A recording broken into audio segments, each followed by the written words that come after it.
Propostas e suxestións ao período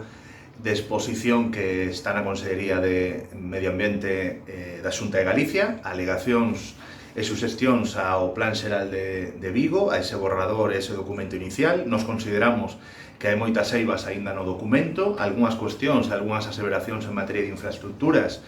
tanto nas que propoñen como as que non se propoñen, entre outras cousas, por exemplo, a conversión de vía urbana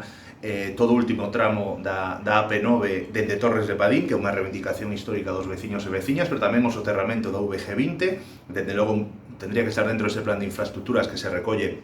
na proposta de plan xeral. Tamén cuestións que teñen que ver coas edificabilidades e as clasificacións do solo, tanto rústico como solo urbano consolidado, que consideramos que hai moitos criterios aleatorios que aínda se cumplen nesa clasificación. Cuestións que teñen que ver con aspectos ambientais, que durante estes anos foron expresados pola Marea de Vigo, tanto no nivel de ausencia de zonas verdes, que por fin se recoñece que temos un déficit de máis do 60% de zona verde con respecto á edificabilidade proposta no plan, e son ahora mesmo un período de suxerencias que, dende logo, se non son tidas en conta por parte